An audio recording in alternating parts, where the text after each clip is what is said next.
araw mga minamahal kong mga estudyante. Bago tayo magsimula sa ating talakayan, matanong ko lang, kumusta kayo? Mabuti naman kung ganon. Kung ganon, handa na ba kayo makinig sa araw na ito? Kung handa na kayo ay sisimulan na natin ang ating talakayin. Pero bago tayo magumpisa sa ating talakayan ay meron bang lumiban sa klase ngayong araw na ito? Magaling! Dahil dyan, bigyan nyo ng 3 palakpak ang inyong mga sarili. Natatandaan nyo pa ba kung anong ating tinalakay nung nakarang araw? Sinong makakasagot? Tama! Ang ating tinalakay nung nakarang araw ay patungkol sa wika at ang kahalaga nito. Ano nga ba ang wika? Yes, Binibini. Tama! Ang wika ay ang pinakamahalagang instrumento ng komunikasyon. Bakit nga ba ito mahalaga? Sinong makakasagot? Yes, Ginoo. Tama! Ito ay mahalaga sapagkat ito ay ginagamit natin sa ating pakikipagtalastasan at ginagamit din natin ito upang mahipayag natin ang ating ideya at opinyon hinggil sa isang paksa. Inaasahan na pagkatapos ng araling ito ay matutukoy nyo ang iba't ibang tsorya ng wika at mahilalahad nyo ang pagkakaiba ng bawat ito. Yan, dahil alam na natin kung ano nga ba ang wika, ngayon naman ay tutukuyin at alamin naman natin kung saan nga ba nagmula ang wika. Pero bago tayo dumako sa ating aralin ngayon, ay meron muna akong ipapakita sa inyong mga larawan na kung saan ay tutukuyin nyo kung ano nga ba ang isinasaad ng bawat larawan na aking ipapakita. Handa na ba kayo mga mag-aaral? Handa na ba kayo sa mga larawan na aking ipapakita? Mabuti naman kung ganon. Kung ganon ay magsimula tayo sa unang larawan. Ano nga ba ang isinasaad ng unang larawan? Sino makakasagot? Tama, si Binibini. Ang isinasaad ng mga unang larawan ay ang iba't ibang emosyon ng mga tao na kung saan ay makikita nyo sa ating mga larawan na merong babaeng masaya, merong problemado, at meron ding galit. Okay ba tayo doon? Okay tayo. Dumako naman tayo sa pangalawang larawan. Ano kayang sinasaad ng pangalawang larawan? Tama, ang sinasaad ng pangalawang larawan ay ang mga iba't ibang tao na kung saan ay sama-samang nagtratrabaho. At meron din, siguro napapansin nyo, meron din mga sundalo. At meron din parang nag-exercise o gumagamit ng puwersa. Okay ba tayo doon? Okay po. Dumako tayo sa pangatlong larawan. Ayan, kakaiba ang ating pangatlong larawan. Ano napapansin nyo sa ating pangatlong larawan? Tama, si Binibini. Ang sinasaad ng pangatlong larawan ay ang iba't ibang pagkumpas ng kamay o galaw ng kamay at facial expression kumbaga sa Ingles. Narinig? Ano kayang connection nito sa ating talakayan? Tama, ang mga naririnig nyo ay ang iba't ibang tunog ng hayop. Yan. So, napapansin nyo siguro o nagtataka kayo kung ano nga ba ang connection nito sa ating talakayan ngayon. Kung bakit meron akong pinapakitang mga larawan ng mga ibang emosyon ng tao, mga narinig yung tunog na mula sa mga hayop. Yan, sasagutin natin lahat ng mga katanungan nyo. Pero bago tayo dumako sa ating talakayan, ay meron muna akong isang katanungan. Handa na ba kayo? Meron ba kayong ideya kung saan nga ba nagmula ang wika? Sino makakasagot? Okay, wala. Tamang-tama dahil ang ating tatalakayan ngayon ay ang pinagmulan ng wika. Saan nga ba ang nagmula ang wika? Walang nakakaalam kung saan ito nagmula at kung kailan ito nagsimula. Ngunit maraming mga haka-haka na kung saan ay sinasabi nila ito raw ay pinagmulan ng wika. Ang mga linguistang nag-aral at nagsuri ng wika ay nakakalap ng iba't ibang tsorya na kung saan ay nagpapalinaw o sinasabi na ito raw o pinagmulan ng wika. Bagamat wala ba itong linaw na kasagutan, pero sinasabi nila na ito raw ay pinagmulan ng wika. Sa pinagmulan ng wika, meron tayong 2 tsorya na sinasabi na ito raw ay pinagmulan ng wika. Una rito ay ang tsoryang biblikal at ang tsoryang siyentipiko. Ano nga ba ang tsoryang biblikal? Sino makakasagot? Okay, ang tsoryang biblikal ay ang tsorya na kung saan ito ay nagmula sa Biblia. At ang tsoryang siyentipiko naman ay nagmula sa siyensya o science. Alam naman natin na ang Biblia at siyensya ay hindi magkusundo ang mga paniniwala nila. Pero bago natin talakayin ang mga tsoryang ito, alamin muna natin kung ano ang ibig sabihin ng teorya. So, ibig sabihin ng teorya, ito ay isang siyentipikong pag-aaral ng iba't ibang paniniwala na mga bagay na may batayan pero hanggang ngayon ay hindi pa napapatunay ng lubos. Ibig sabihin, ang teorya ay isang pag-aaral na kung saan ay wala pang katiyakang kasagutan. Malinaw po ba tayo doon? Okay po, malinaw po tayo sa teorya.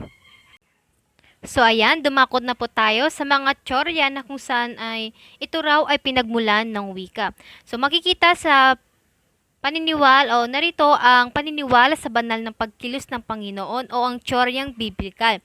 So makikita sa banal na aklat ang Genesis Kapitulo 11, versikulo 1 hanggang 9 ang pinagmulan ng pagkakaiba ng wika. So narito ang pahayag na kung saan ipinapahayag ng Genesis Kapitulo 11, versikulo 1 hanggang 9 ang pagkakaiba ng mga wika. So, narito ang pahayag na kung saan ay nakasulat sa Genesis Kapitulo 11, versikulo 1 hanggang 9, ang Tore ng Babel. Sa simula ay iisa ang wika at magkakapareho ang mga salitang ginagamit ng lahat ng tao sa daigdig. Sa kanilang pagpapalipat-lipat sa silangan, nakarating sila sa isang kapatagan sa Shinar at doon nanirahan. Pag sinabi natin Shinar, ito ay isang lugar sa Babylonia. Nagkasa silang gumawa ng maraming tisa at lutuin itong mabuti para tumibay. Tisa ang ginagamit nilang bato at alkiran ang kanilang semento. Ang sabi nila, "Halik kayo at magtayo tayo ng isang lungsod na may toring abot hanggang langit upang maging tanyag tayo at huwag nang magkawatak-watak sa daigdig." Bumaba si Yahweh upang tignan ang lungsod at ang toring itinatayo ng mga tao. Sinabi niya, "Ngayon ay nagkakaisa silang lahat at iisa ang kanilang wika." Pasimula pa lamang ito ng mga binabalak nilang gawin. Hindi magtatagal at gagawin nilang anumang kanilang magustuhan.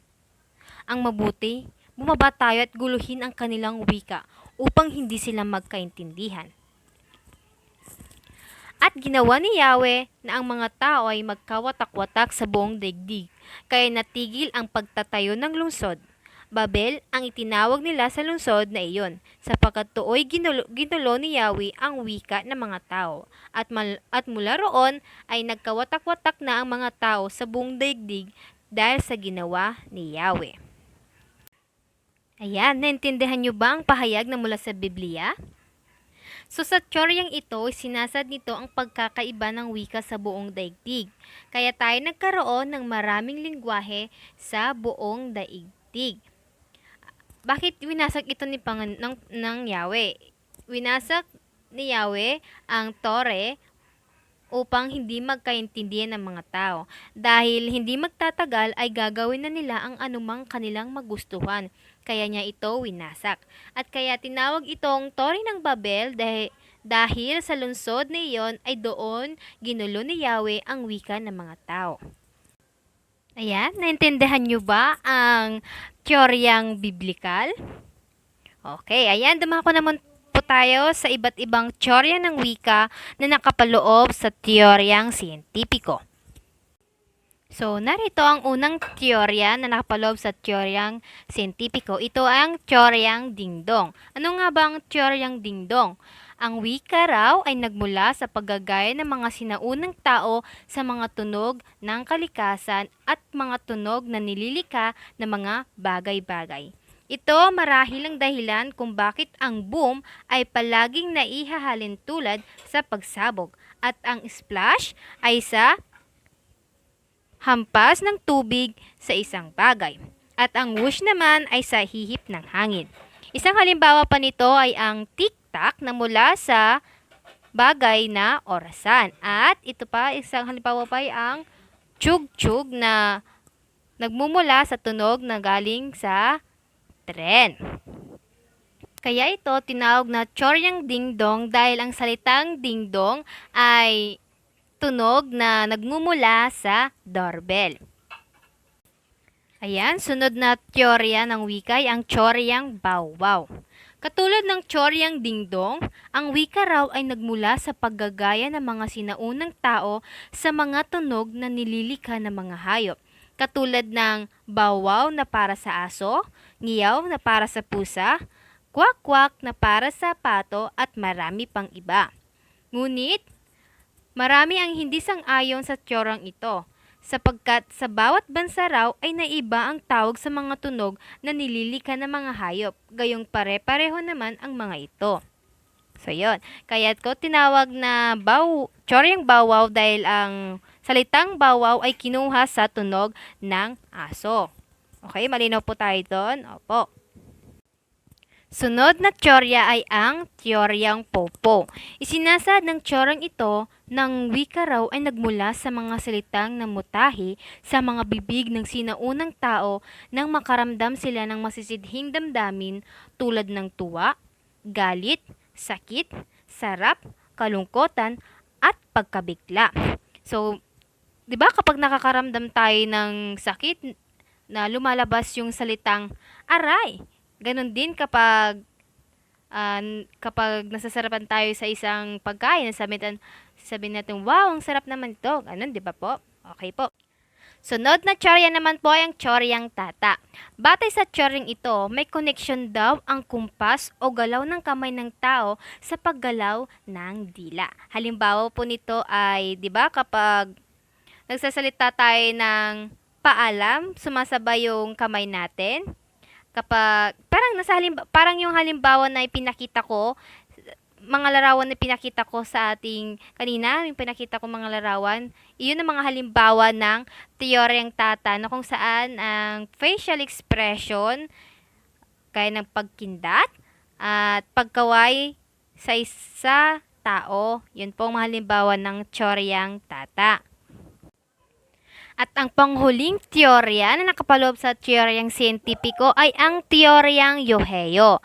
Ayon sa teoryang ito, ang wika raw ay nabuo mula sa pagsama-sama, lalo na kapag nagtatrabaho ng magkakasama ang mga tao. Ito ay mga tunog o himig na namumutahi sa mga bibig ng tao kapag sila ay nagtatrabaho ng sama-sama. Isang halimbawa nito ay ang mga sundalo. 'Di ba kapag nagtitraining sila ay lumalabas sa kanila yung tunog na ha ha ha ha ha. Ganon din po sa mga nag-exercise, mayroon din pong lumalabas na mga salita kapag sila ay gumagamit ng puwersa. So, in short, ang teoryang Yoheo ay sinasabi na ang teorya ay nagmula sa mga tunog na namumutahi sa bibig ng mga tao kapag sila ay gumagamit ng puwersa. So, yun po ang mga teorya na nakapaloob sa teoryang siyentipiko. So, magbalik-aral tayo. So, ano nga ba ang teorya? Ano ang dalawang teorya na nasasabi na ito raw pinagmulan ng wika? Ito ay ang teoryang biblikal at ang teoryang siyentipiko. Ano naman ang mga iba't ibang teorya na nakapaloob sa teoryang siyentipiko? Ito ay ang teoryang dingdong na kung saan ang wika ay nagmula sa tunog na nililikha ng mga bagay at kalikasan. Pangalawa ay ang teoryang bawwaw. Ito ay mga tunog na nagmula sa mga hayop. Pangatlo naman ay ang teoryang popo. Ang teoryang popo na sinasabi na ang wika raw ay nagmula sa mga salitang namutawi sa mga bibig ng sinaunang tao nang makaramdam sila ng masisidhing damdamin. Next ay ang teoryang tata. Ibig sabihin ng teoryang ito na ang wika raw ay may koneksyon sa kumpas o galaw ng kamay ng tao sa paggalaw ng kanilang mga dila. Next ay ang teoryang Yoheo. Ang teoryang ito naman ay sinasabi na ang wika raw ay nabuo mula sa pagsama-sama ng mga tao kapag sila ay nagtatrabaho at kapag sila ay gumagamit ng puwersa. So, yun po, naintindihan po natin ang iba't ibang teoryang nakapagsasabi na ito raw ay pinagmulan ng wika. Sa kabila ng maraming teoryang nagtangkang magpaliwanag sa pinagmulan ng wika, hindi pa rin matiyak kung saan, paano, at kailan nagsimula ang paggamit ng tao rito. Ngunit sa gitna ng pagtuklas sa pinagmulan ng wika, mananatili ang katotohanang ang wika ay umuunlad at nagbabago kasabay ng pagbabago ng panahon at lipunan. Ayan, para sa inyong aktibidad, kayo ay papangkatin ng 3 grupo. Pagkatapos ay mamimili kayo ng 2 teorya na nakapaloob sa teoryang siyentipiko. Pagkatapos nito ay gagawan nyo siya ng malikhaing presentasyon. Maaari kayong gumawa ng maikling dula-dulaan, kwento, sayaw, or kanta. Depende sa inyo kung paano nyo maipapaliwanag ng mabuti kung ang teorya na inyong napili. Okay po, bibigyan ko kayo ng 5 minuto para mag-ensayo at mag-decide sa mga napili nyong teorya. Okay, pagkatapos nito ay pipresent nyo ito sa harap ng inyong mga kaklase. Okay po? Okay.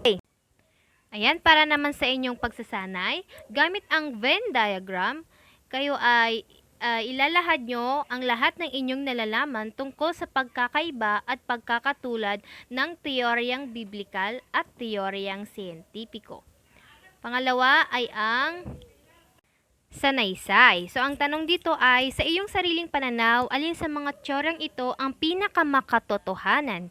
Ipaliwanag ang inyong sagot.